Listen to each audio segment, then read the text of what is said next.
All right, well, good afternoon, everyone, and thank you for joining us today. It's great to be here at the Atlantic City International Airport with some local leaders. Appreciate State Senator Palestina being with us, thank you. Atlantic County Board of Commissioners Chairman John Risley and Commissioner Forsyth as well. Thank you, Commissioner, good to see you. And appreciate the Atlantic Democratic Chair Mike Sullivan being with us as well. We also have Stephen Dougherty, the Executive Director of the South Jersey Transportation Authority, which owns and operates the airport. Vice Chair Chris Milan, and I understand Commissioner McDevitt is going to join us shortly. So, also Howard Kyle, the President of the National Aerospace Research and Technology Park, which is headquartered here. And finally, we have Colonel Derek Root, representing the 177th Fighter Wing of the New Jersey Air National Guard, which is housed here as well. So thank you, Colonel, for being with us and for your service. Each of these gentlemen can share some more specifics. We'll hear from them shortly about the funding we're announcing today. But suffice to say, I'm thrilled that we are able to deliver for Atlantic City, for its airport, in the latest round of congressional appropriations. Now, while Senator Booker's schedule unfortunately prevented him from joining us today, I want to make sure that we give him a special shout out for his relentless advocacy on these funding projects. The last time I was here in Atlantic City, Commissioner, how are you? Good to see you. I joined Mayor Small to talk about federal grants that would help revitalize its iconic Broadwalk and the roads around it. At that event, I highlighted how Atlantic City is a perfect example of a community that has bounced back time and time again. I said that whether it's the challenges of the Great Recession, the lasting effects of Superstorm Sandy, or the economic fallout from COVID and how it has affected the tourism industry, Atlantic City is a city of grit, resilience, and perseverance. But if the last event was about restoring an iconic piece of Atlantic City's past, part of what we are here today is about making Atlantic City an economic hub of the future. Now, I just want to drive home one thing about today's announcement. Each of the federal dollars that we are celebrating today coming to Atlantic City is to what we call earmarks. It's in essence of all of the projects, all of the requests that we get from across the state. We go through them, we synthesize them, we try to prioritize them because we can't do them all. So we have to choose. What is it that we're going to ask the appropriators for? What is it that we're going to ask leadership for to make sure that's in the budget that we ultimately pass? This is not money that comes through some type of formula that automatically would come anyhow. No, that's not the case. This is what we call congressionally directed appropriations, earmarks. So we chose, Senator Booker and I, we chose of all of the state's competing interests to specifically ask for, and we're glad to be able to deliver the following. Through congressionally directed spending that we've led, we secured $3 million for the design and construction of a cargo taxiway here at the airport. Together with Senator Booker, who played a major role in advocating for this particular part of the project, we also set aside more than $2 million for NART to develop core systems that boost emerging technologies like autonomous vehicles. And finally, we appropriated over $8 million in total to upgrade the facilities used by the 177th Fighter Wing of the New Jersey Air National Guard. These upgrades include a new main gate that complies with DOD's security standards, as well as a new hangar that will allow us to properly maintain the F-16 fighter jets known as the Jersey Devils. On their own, each of these funding awards is a huge win for the groundbreaking work that is happening at the Atlantic City Airport. But the fact that we were able to get all three, the cargo taxiway, the NARTP funding, and the Air National Guard upgrades, is a testament to the determination, I would say as well, of local leaders. It's a testament of what we can accomplish together as we work to bring federal dollars to New Jersey. Together with Senator Booker, we've been working on the front lines, making sure that every part of our state, from Bergen County to Cape May, is getting its fair share. And today's announcement shows that proof is in the pudding. We're making New Jersey the place to start a business, the place to do business, and the place to scale a business to the increasingly interconnected world. When the cargo taxiway and terminal open here at the airport, large multinational firms and small businesses alike will be able to move goods around the globe faster and more efficiently than ever before. We're talking about a project that will create hundreds of construction jobs, as many as 540 by some estimates, and build a 75,000 square foot terminal that will process nearly 9,000 tons of cargo a month. And when NARTP puts their new funding towards developing technologies of the future, inventions that were only once found in the pages of sci-fi novels, we will have done our part to attract even more good-paying jobs and technical expertise to southern New Jersey. After all, the Garden State has been a leader in areas of technology and innovation since the days of Thomas Edison, and we're certainly not going to stop now. And lastly, when the Air National Guard receives their newest round of funding, our brave men and women in uniform will be finally able to carry out their missions in facilities that are not only up to code, but also state-of-the-art. The world's greatest fighting force simply cannot have a situation where our maintenance officers are working in hangars that were built more than a half a century ago. This funding will correct that, while also ensuring the security perimeter keeps them safe from any threats. So make no mistake, today's a good day for the residents that call Atlantic City and Atlantic County home. It's a good day for the individuals who will still build these projects and fulfill these jobs with American grit and ingenuity. Every investment we make in this airport, this critical piece of South Jersey infrastructure, is an investment in the people and the families who live and work here. When senators and members of Congress are in Washington, we can sometimes feel distant from the work that we do for our constituents back at home. But being here and seeing what soon will be planes taking off and landing, amid the passengers who are traveling and the workers who will be making sure that they get to their destinations safely and efficiently, it's a privilege to do this work and support the hardworking New Jerseyans who make this airport hum. And God willing, with this funding, we'll make sure that this airport continues to hum for generations to come. With that, let me turn it over to Stephen Dougherty, the Executive Director of the South Jersey Transportation Authority.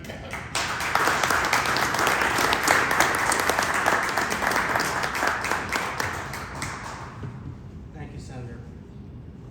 Good afternoon. My name is Stephen Dougherty, Executive Director of the South Jersey Transportation Authority. Welcome everyone to the Atlantic City International Airport as we recognize U.S. Senator Bob Menendez, who was instrumental in acquiring federal infrastructure funding for ACY, the National Aerospace Research and Technology Park, and the 177th Fighter Wing, New Jersey Air National Guard. I would also like to commend Senator Booker, who worked with Senator Menendez in obtaining this critical funding.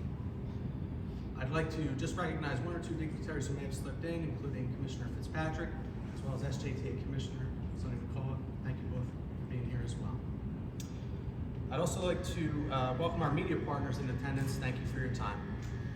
On behalf of the South Jersey Transportation Authority, owner and operator of Atlantic City International Airport, thank you, Senator Menendez, for securing $3 million in funding for the planning and design of a new taxiway at the airport. This taxiway, once constructed, will connect a proposed air cargo terminal to our existing airfield infrastructure. Construction is estimated to be approximately $18 million and create many prevailing wage construction jobs. ACY is located in one of the busiest aviation corridors in the country, between Washington, D.C. and New York, but many do not know our own Class C airspace, independent from Philadelphia and New York. This permits for easy entry into the airspace corridor. More importantly, this allows for significantly fewer airspace and aircraft taxi delays as compared to larger airports in the region. In addition, I'm proud to say ACY's fees to airlines are among the lowest of any airports in the area. There has been a growing trend in the cargo industry where freight forwarders are increasingly looking to smaller, less congested airports to to move their products more quickly, cheaply, and reliably than they can at larger size airports who handle millions of tons of cargo a year. This can only mean good news for ACY as we continue to expand our services. We truly believe that once these facilities are constructed here, we will be positioned for exponential growth. Bottom line, without this crucial funding the senator and his counterpart received secured for the airport, none of this might be possible. On behalf of Governor Murphy, Lieutenant Governor Oliver, New Jersey DOT Commissioner and Chair of SJTA Group's Board, Diane Gutierrez-Gichetti, thank you again, Senator. Your efforts are valued and appreciated. At this time, I would like to introduce Howard Kyle, National Aerospace Research and Technology Park President. Howard. Thank you, everyone. I was asked to be brief, so I will be brief. But let me just first start by thanking Senator Menendez and Senator Booker for this congressionally directed spending request. I was told to refer to it that way one time, and that's how I continue to refer to it. $2.249 million to advance the use of autonomous devices in an airfield environment. That's significant for a couple of reasons. Number one, if you were to Google that term, you will find nothing on it because it's actually a new emerging area of research. Right? Before I do that, let me just back up a little bit, because I have other people I need to thank. I need to thank Senator Palestina because you've been significantly helpful in getting funding for the NARTP to keep us moving ahead. John Risley, Regional Chairman, always been involved with the park way back when, was in trouble and resurrected from that. Freeholder Karen Fitzpatrick and Freeholder Ernest Corson, right? Thank you, all of you.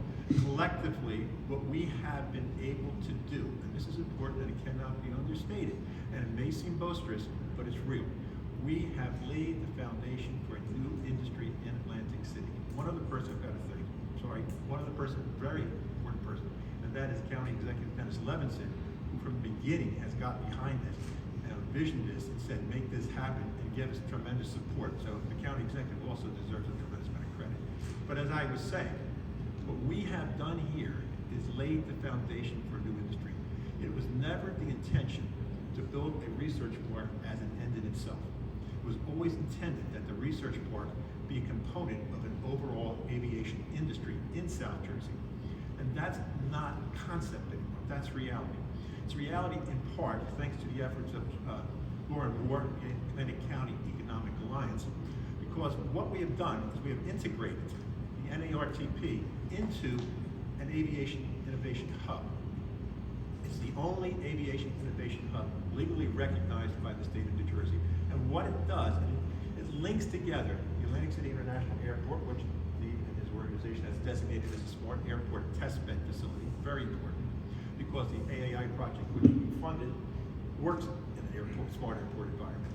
And it also, this is the most important thing, linked together the FAA, N.J. Hughes Tech Center, the world's foremost aviation testing and certification laboratory, and the surrounding 1 mile area. Now, beyond just what we're doing with airport autonomy, this now brings into play a state-of-the-art aviation maintenance academy that works on advanced air mobility craft, UAS craft, and also should be one of the first research and development maintenance academies in the country, maybe the world, by working closely with the FAA. We're working with Embry-Riddle Aeronautical University on that. At one time, it would be thought impossible that you could have had partners working with an organization here in Atlantic County, which was known locally for tourism and casinos at one time, and went through a major turmoil economically a few years ago, that we have the finest aviation university in the world working with us, Embry-Riddle. We also have, and this is what astounds me when you think about it, NASA having a scientist assigned to the NARTP. That's happening now, right? And third, on top of that, when we talk about the Airport Autonomy Initiative, our main partner with that, besides the FAA, is the United States Air Force working with us here in Atlantic County, right?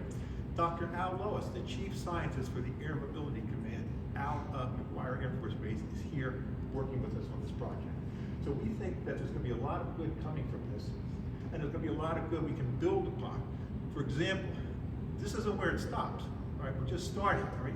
We've only been in effect, effectively in place for 3 years. That's when they built the first building. Before that, the NARTP was just an aspiration. Well, we'd like to do something, we'd like to do something. Now it's reality. The first building is completed.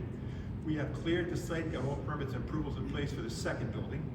The senator is assisting us with funding on the second building, and we hope to have a groundbreaking in late spring for that second building, and we're getting tremendous tenant interest in that building. But the final thing is how we build on this. So we started our relationship with the United States Air Force working with this. They basically were pleased to work with us, and we had laid out another concept. Another concept that we're going to build on, and this is highly significant because this takes us to a much higher level. And that is we're working to develop UAS air quarters, unmanned air quarters from McGuire Air Force Base to Dover Air Force Base in Delaware. What is the significance of that? You're linking together two major U.S. Air Force Air Mobility Command bases running through South Jersey, right? We have started that project, a long way to go, but it will do two important things, both at a national defense level and even at an economic development level here. What it does is it enables the Air Force to start testing UAS in counter drone applications, right? And the second thing, it offers them an opportunity to test and demonstrate their Agility Prime Advanced Air Mobility craft.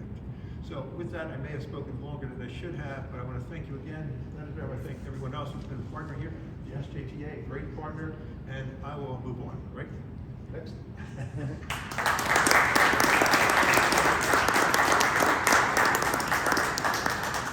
Thanks, sir. Good afternoon, everybody. Senator Menendez, distinguished visitors, ladies and gentlemen of the press, ladies and gentlemen, thank you so much for having me out here just to say a couple words. I'm Colonel Derek Rout. I'm the commander of the 177 Fighter Wing right here at the New Jersey Air National Guard, the Atlantic City International Airport. With our partners, the FAA Technical Center, as well as South Jersey Transit Authority right here at this airport, we have built a relationship that is truly unseen today between federal agencies and civil agencies and states and national partners. It's truly a testament to the people in southern New Jersey that really can get things done. And with your help, sir, and I know it sounds very cliche now to say thank you, but it's not said enough. The money that you raise, sir, as well as our congressional delegations, is truly the lifeblood of the Air National Guard and the services down here. So thank you very much. Your support is unwavering, and it helped us build in the future, the wing of the future, and as well as prepare for the challenges of the future, which we like to say are both global, which is where Defending America comes in, as well as local, as you mentioned a couple of them, as Superstorm Sandy as one of the examples, sir.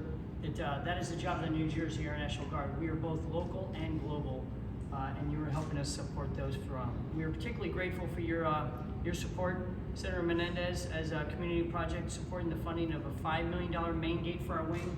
The Senator already mentioned that. It's going to protect our airmen, but what it also is going to do is slow down or help traffic flow on Tilton Road. And I'm amazed with the importance of traffic in people's minds day to day. So it sounds small, but it's a big deal for us. And it's also going to showcase the heritage and the history of our wing right there in our front gate. We're also very thankful, sir, for the support in helping our wing and our Air National Guard lay the foundation for the future mission coming here to Atlantic City, and that's the Future Fighter, which we are going to be prepared for because of your funding. And it's designing the architecture, or actually the design of our new hangar. If you notice over here, if you've ever driven past our base, you see the giant spires above the hangar, and that is the remnants of the Navy, sir, which hasn't been here since the 40s. So your funding, sir, are going to help us design that new hangar and bring us in, as you said, state-of-the-art into the future. And we're excited to begin design on that. And additionally, the hangar will highlight the professional and multi-capable airmen of New Jersey Air National Guard and the capabilities of current and our future fighter force, as I mentioned. We look forward to our continued partnership with you, Senator Menendez, and the entire New Jersey congressional delegation as we meet our future threats, once again, globally, and protect our homeland locally. Thank you very much, sir. Thank you, ladies and gentlemen.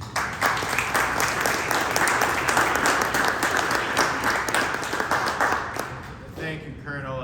Howard, I think you need to express greater enthusiasm. It was a great overview and unlimited potential, really. Yes. Unlimited potential. And Colonel, thank you for your insights. One of the things that both Senator Booker and I and the congressional delegation think about, how do we preserve and enhance missions, both at our base, the only 3 service bases in the nation, McGuire, Diggs, and Lakehurst, as well as with the Air National Guard. How do we prepare for the next potential mission that we can draw to New Jersey in service to the nation, of course, as the Colonel said, in terms of air mobility and defense globally, but also in service to our state and the region, and a tremendous economic opportunity to grow our mission here in New Jersey. So I appreciate your insights into that. And Stephen, thank you for the work here. I'm happy to answer a couple of on-topic questions from the press, if there are any. And yes. No, this might be more for Howard, but I'm a little confused. So the money is going to go to the NARTP, and then will you subcontract to someone to develop these technologies, or how will that What work? we are waiting for at the moment are basically the parameters from the Department of Transportation. This earmark goes through the Department of Transportation, comes down to us. So I have had preliminary discussions with them, and when I get the parameters of which I can distribute that money, it will come through the NARTP. What we will do is we're working with the chief scientist, as I mentioned, for the Air Mobility Command, and there's some consultation with the FAA, and basically we'll outline a spending plan for that. I won't go into detail, but we have a subject matter expert with us, Chris Sayer, who is very skilled in some of this, and he's assisting us on how we're going to go about that. Is this the first time that you've gotten a grant directly to develop a new No. technology? No, well, that's the trick question. It's not our first grant. We've received $1 million in grants. We got a $250,000 grant from the state a few years ago, and with Senator Palestina's assistance last year, we got a $750,000 grant, which was dedicated towards building out the research park. Yeah, no, I mean in terms of A direct new research technology. application, yes. Yeah, okay, All thank right, you. thank you. Any other on-topic questions? If not, with our thanks for you hosting us, thank you to our local leaders for joining us. We look forward to continuing coming back and bringing more good news. Thank you, everybody.